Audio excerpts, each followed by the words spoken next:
Tsaka sobrang blessed niya sa amo niya talaga niya. Ganun, talaga walang kaarte-arte yung mga amo niya. Nakahalubilo. Just na beef talagang. Our hearts beat to the city streets. We began to feel the fire. Hello people of the universe, welcome back again sa aking YouTube channel. This is Abby Crielo, you and the house. Hello. Ang gandang umaga sa ating lahat. So it's another day, it's another vlog. So today is Wednesday. So get ready with me. Get ready with me. Yan. So holiday namin today ngayon, sa tutorial holiday namin. Today is May 15. So Buddha's birthday. Ang dito. Dati wala yan. So, parang this year lang yata. O, last year pa. Nanay yung Buddha. So, nag-birthday si Buddha. So, maglagay lang tayo ng sunscreen. Kasi, punta tayo sa beach ngayon. Dahil meron kaming ate na merong baptism again. Diba? Sa church namin. Magpapabaptize. So, I'm wearing my shirt too. Ayun, I have decided to follow Jesus. So, ayan. Ready lang tayo. 8:30 na. Tagal-tagalan pa yung kilos eh. Ayan, okay na tayo. Same place pa rin. Kung saan kami nagbabaptize sa Mawan. Kasi mas Mawan sa may Chunwan. Ay, bandang Chunwan area din siya. Pero sa Mawan siya. Kung alam kung Chunwan na yun, basta sa Mawan. Kung alam niyo yun.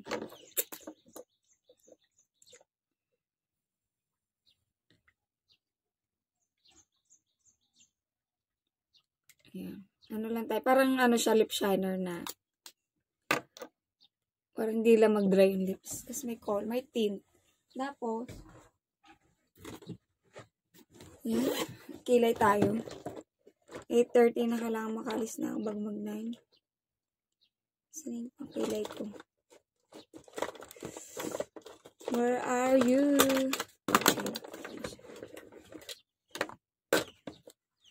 So, ayan. Umaga. Liwanag dito, no? Yung kasama ko dito sa kwarto, si ate, naka-duty siya. Pinag-duty siya.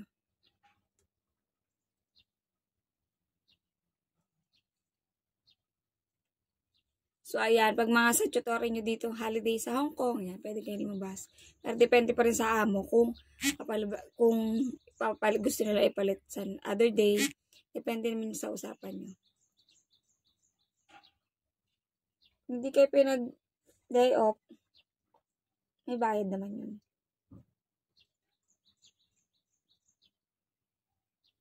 Sa mga amo ko, madalang lang sila duty pag holiday. Minsan, pinapalit ko sa ibang araw.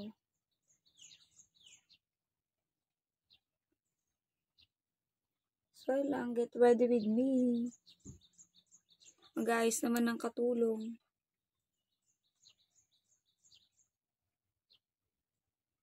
So, ayan, labas natin today. Lalabas tayo. Sarap pa sana matulog kasi lang. Kailangan nandun tayo.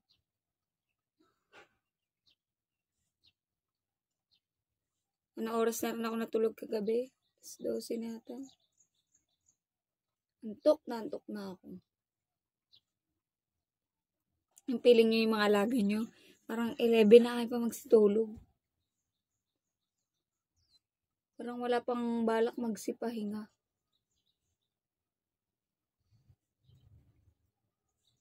Sanay na kasi sila na late na natutulog. So, hindi ko alam anong mangyari ngayon. Dapat meron kaming appointment sa mga yung kakausapin sana kami na mas matuto about IMG. So, para hindi siya naging available. So, let's see kung saan tayo mapapadpad for today's video.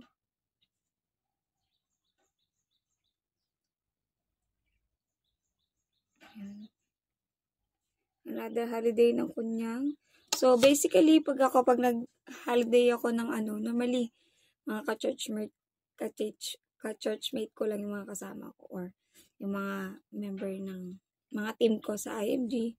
So, normally, sila lang din yung mga kasama ko. Pag holiday, hindi ako nagagala. Tagal ko na nagagala. Gusto ko magala with alam mo yun, may dahilan. I mean, nagiging productive yung ko. Ang gala ka. Parang amoy tuna. Amoy tuna pa rin yung kamay ko.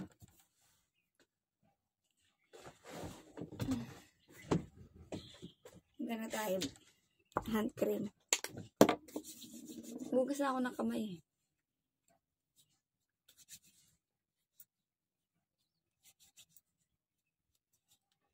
So, ayan. Okay na yung kilay ko. Hindi ko alam kung mag-plancha pa ako ng buhok.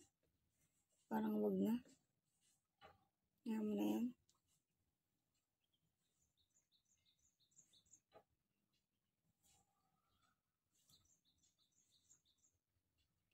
Ayan na, hindi na ako mag-plancha. So, yung ating ganap today. Pata tayo sa Mahan Beach. Sama ko kayo. And then, tayo ulit.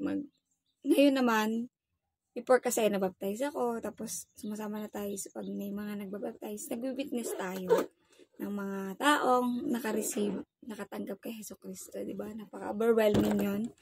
It's good na talagang na-spread na yung katotohanan in the name of Jesus, diba?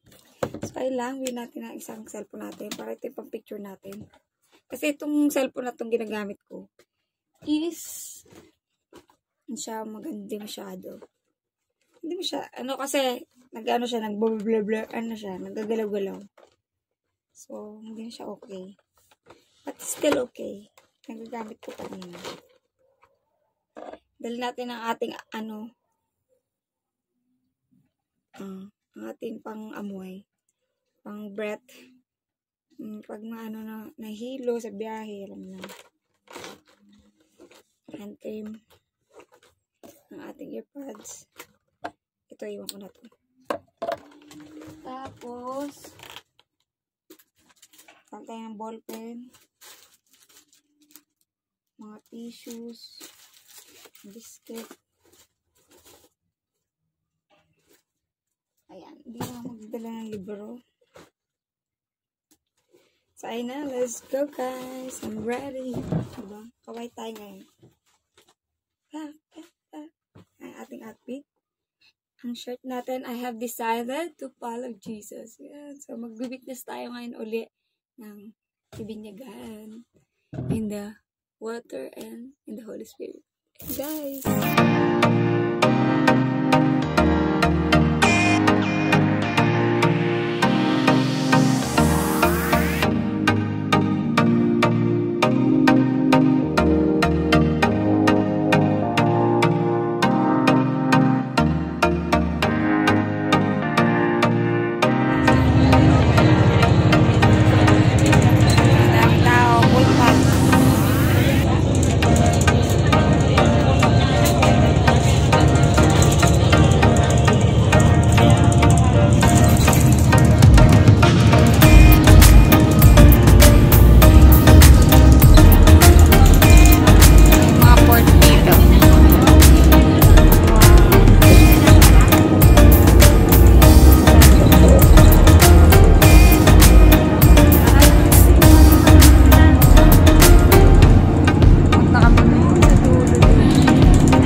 sabay ko. Andun na sila, oh. Nauna na sila. Diba? Ay, may ano tayo? Ma-copyright. Ang ganda, oh. Ano pa rin, walang masyadong tao ngayon. Fairness. Very good. Hello po. Say hi. Say hi to my guys. Hello guys! Hello guys! Say hi to my guys. Morning. Good morning. Hello guys. Afternoon. Ayan na sila. Morning pa lang. Mainit na afternoon. Ayan na po sila. Guys, I'm back. Ayan, I'm back home. Doon na tayo ulit sa bahay. Doon na tayo mag-vlog kasi hindi na ako nakapag-vlog doon sa ano. After ng baptism. Hindi na ako nakapag-video-video doon. So, yan. Yung mga 2, umalis na ako doon. So, what time is it? It's 4:30. Bahay na ako. And then, dumaan ako sa Chunwan. Bumili ako ng food. Kasi hindi pa ako kumain ng rice. Hindi pa ako kumain ng lunch. Hindi pa ako kumain ng proper talagang pagkain. Ang kinain ko lang doon mga tinapay, chicheria. Kasi hindi naman kami nagluto talaga. Hindi kami nagluto. So, ayan, bumili ako ng, ayan, set siya. May ulam at atay. Atay ng manok. Tapos, tilapia. May tilapia siya. Ano to? $30 guys. Ito na ako sa bahay. And then, bumili ako ng buko juice. Buko water. Ang init sa labas. Grabe. Mamaya pa sana ako kakain, pero kain muna ako ng konti. Kasi parang hindi ko alam kung nagugutom ako, na inaantok ako, na hindi ko alam. Pinuksan ko ng aircon eh. So, maaga naman natapos yung baptism namin. Siguro mga 12. Yan, mga 12. Past 12. Tapos na siya. So, yeah, very successful. Nakakatuwa kasi alam nyo guys, yung isang sisters namin doon, yung mga amo niya nandoon. Support siya, sinuportahan siya ng baptism niya. Mga Christian din. Christian din yung mga amo niya. So, sinuportahan siya ng, talagang, inano talaga niya na sila na pumunta. Diba doon kami sa Noah's Ark, nga, sa Maymawan. May hotel doon, Noah's Ark. Na nagstay na sila doon kahapon pa. Nauna sila. Tapos siya, parang sumunod na doon kasi ngayon lang naman yung ano, holiday. So, nakakatuwa. Parang ganun nakakatuwa na. Nakaka-proud. Saka sobrang blessed niya sa amo niya talaga niya. Ganun, talaga walang kaarte-arte yung mga amo niya. Nakahalabilo. Just nabi. Talagang ano talaga, parang mga simple tao lang. Kahit yung makasama yung mga pop, yung mga matatanda. I'm not sure kung sa side ng babae yun o ng lalaki. Pero talagang napaka-supportive nila sa sister namin. Yung matanda, to the video, to the picture. Kaya, nakaka-bless. Sweet yun talaga pag nakatagpo kayo ng amo na hindi kayo tutulong iba. Ako bless ako sa mga amo ko. Nung nagpabaptize ako guys. Nalaman nila after. Para pag uwi ko. Ang hindi ko kasi sinasabi. I mean, hindi kasi kami close. Okay kami ng mga amo ko. Pero hindi kami ganun hindi ganun ka-personal nag-uusap. So, kaya hindi ko rin nasi-share. Pero alam naman nila na nasa church lang ako. Ano ginagawa ko? Nagsaserve ako sa church. Every Sunday, church lang talaga ako. So, alam nila yung ginagawa ko.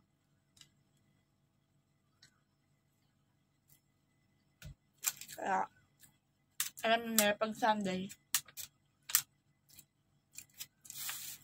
non-negotiable.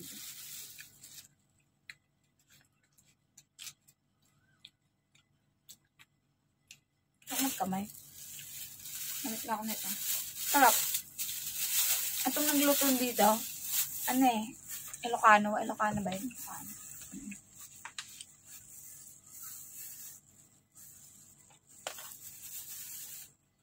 Sarap.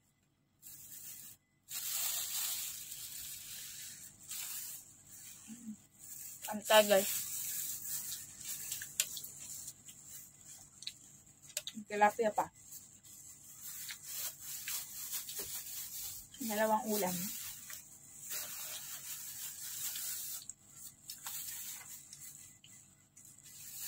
Yan ko sana suka. Yung suka dito. Dati.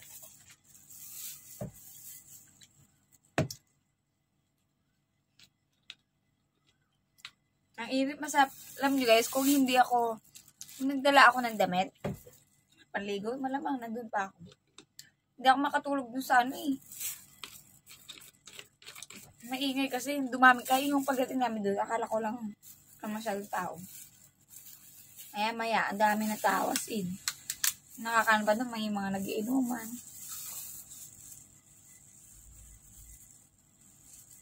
Para hindi makatulog. Nakantahan. Maingay.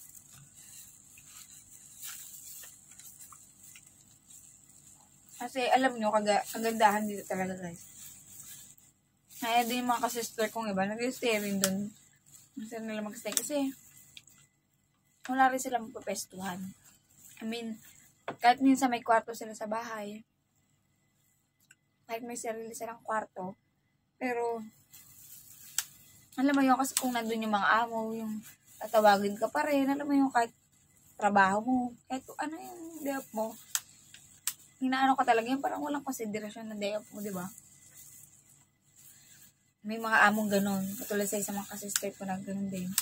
Kanya, mabait mga among niya, kaso lang, kahit Sunday, pinagkaano siya, nutusan siya, alam mo yun. Kaya, gusto nilang mag-stay sa labas. Antayin na lang nila yung bag mag-coffee. Bago sila mo eh. Tsaka dito, katulad sa kwarto namin, di ba? Kami lang dito. Bukas pa yung aircon.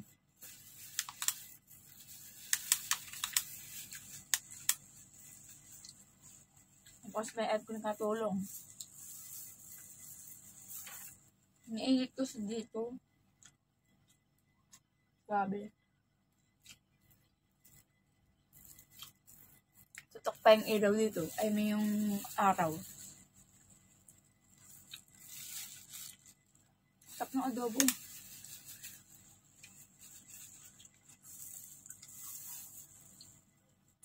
Tap.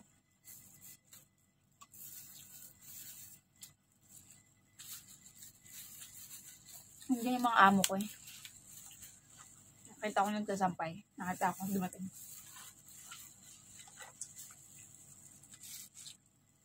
Mamaya ako maligo. Mga 5.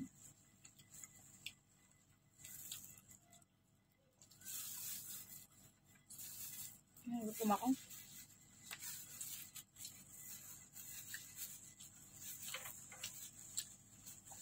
Tsaka alam nyo guys, gusto ko lang share.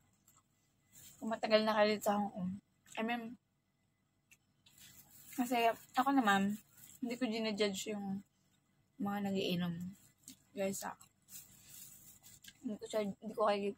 ko sila i-judge. Dahil, I've been there naman din. Pero, di ba nga, dahil nakakilala na ako kay Lord, I choose, palitan yung mga kasama ko, yung surroundings ko. And, kasi talagang, di ba, natanim na talaga ako sa church. I mean, simula dumating ako dito, I decided talaga na hindi ako iinom, walang alak, ganyan. And then, ngayon, lalo na ngayon na mas na born again na tayo. I mean, in the spirit and in the water. So, I mean, ayoko silang i-judge, but iba talaga pag wala ka pa kay Jesus. Iba yung mindset mo, iba yung iniisip mo. Yung kasi yung yung nakikita namin ng mga nagiinom dumalapit sa amin. Matalikod kami. Kasi alam mo yung parang nagre-reflect kami noon ng ginagawa namin. Katulad ng ginagawa nila noon. Lalo na ako. Parang ang pangit pala. Ang pangit pala yung pinaggagawa no? Pag yung inom-inom, tapos kung ano yung pinaggagawa niya. Ang pangit pala. So, hindi ko sila din judge, but hindi pag si Lord talagang nagbago sa'yo, wala na yung desire mo na gano'n. Alak, whatever, mawawala talaga. And ito lang yung gusto ko rin sabihin sa mga lahat ng lahat ng mga nagtatrabaho dito, ganyan. At iwasan, piliin nyo talaga yung mga taong sasamahan nyo. Kasi, nung alam nyo na mga tao na hindi kayo i-guide sa tama, or ano yung, baka idadala kayo sa kapahamakan. Kasi may isang kabatch, hindi ko kabatch, pero same, Galili kami, same agency. Na parang ito nga, parang nag-share sa kanila ng kakilala ko. Na sabi, na-try, uminom daw, ganyan, na-try daw niya uminom. Tapos talagang, wala daw, uwian. And then, painom siya talagang, buti na lang, di napainom na siya. Buti na lang daw, ang maamo niya, wala sa Hong Kong, nasa bakasyon. So, siya lang mag-isa sa bahay.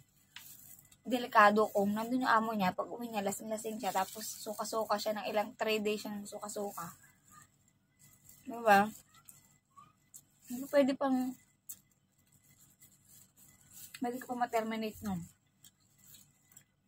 Kaya ingat tayo. Ang pinunta natin dito is trabaho, hindi magwalwal. Ang pinunta natin dito para makabayad tayo ng utang, yung mga goals natin, para sa anak nyo, para sa pamilya, alam nyo. Kailangan focus lang tayo sa goal natin. Huwag tayo masyadong nagpapadala sa mga barkada dito. Hindi masamang bumarkada, but alam, piliin mo yung mabarkadahin mo. Yung ilalagay ka sa lugar na tama. Hindi yung iba, ikakapahamak mo. Okay? Imagine ko lang, 3 days siya nagsoka-soka. Paano kung nandun pa yung amo? Nung dumating siya, lasing siya, ganyan. Diba? May na-share na ako dito na na-terminate eh. Kasi umuwing lasing. Tapos, hinat din ng taxi, hindi na makaakyat. Hindi na makalis ng taxi, hindi na alam saan siya. Hindi na alam na saan siya uuwi. Kasi sobrang kalasingan. Ano lang? Paalala lang.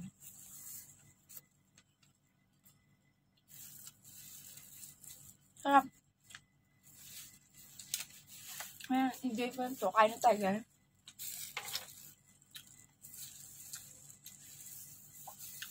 Ang sarap yung vlog dito. Hindi, may juice pa ako. $9 lang to. Hindi pala lang. Mahal na yun. But, minsan lang naman.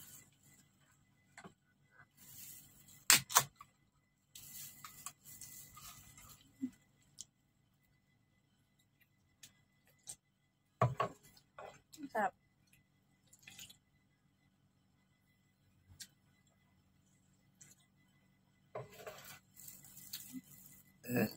Thank you, Lord. Salamat po. You guys,